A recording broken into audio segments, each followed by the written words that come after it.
Ang tanong na aming kinalatis ay kung ang hiwaga ba ng meron ay mapagmamasdan ng kahit na sino man. Ang aming kasagutan sa tanong na iyan ay ang meron ay kusa na lumalabas sa pangkakubli upang makita ang lahat. Ang meron ay kusang lumalabas na maaaring makita ng sino mang mausisa. Ang meron ay hindi pag-aari ng iilan dahil ang katotohanan nito ay ipinagbabahagi. Ang maiging pagmamasid at paninilay ang maghahatid sa totoong pag-aalyo ng meron. Subalit, patungkol sa unang pahayag, sinabi ng iba nang ang meron ay hindi lantad, kaya naman hindi lahat ay nagmamasid upang ito ay makita. Paumanhin sa ikalawang puntong kontra ng iba ay ang katotohanan ay napagkakaisahan ng tao. At patungkol sa pangatlong pahayag, ipinanghahawakan ng ibang tao na kahit ang maiging pagkilatis ay di matatakasan ang pagbabalat kayo ng huwad na pag-aanyo. Para naman sa sagot sa pagtutol. Para sa unang pagtutol, ang sagot ko ay marahil hindi lahat ay nagmamasid.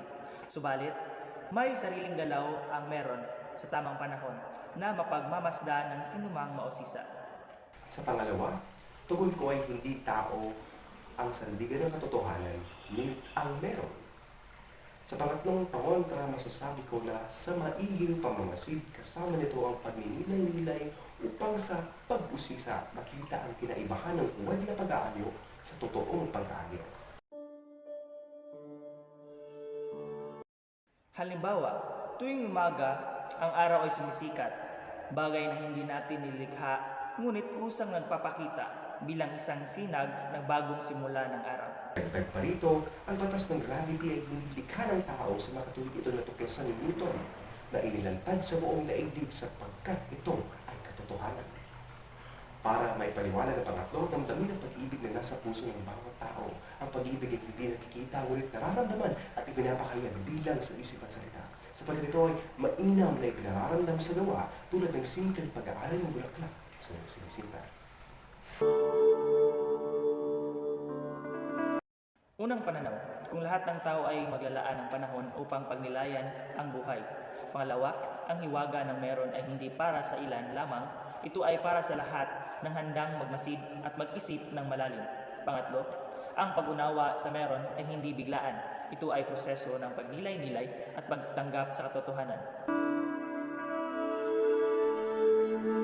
Ang meron ay hindi man laging lantad, ito ay may likas na pagnanais na magpakita. Hindi lahat ay nakakakita, ngunit hindi ito nangangahulugang hindi ito umiiral. Sa pamamagitan ng maiging pagmamasid at pagnilay-nilay, ang hiwaga ng meron ay maaring mapagmamasdan ng sinumang handang umunawa. Ang pag-unawa sa mga bagay na mahalaga ay nangangailangan ng oras at pagnilay-nilay. Hindi lahat ay nakakita agad. Ang katotohanan ay hindi dapat itago. Ito ay dapat ibahagi upang magbigay liwanag sa lahat. Sa huli, ang pagtuklas ng kaalaman ay hindi paglikha ng katotohanan, kundi paglalantad ng kung ano ang naroon na. Marapati na tuklasin ng maraming kaalaman upang marating ang karunungan at hindi lumikha ng katotohanan, ng sariling katotohanan.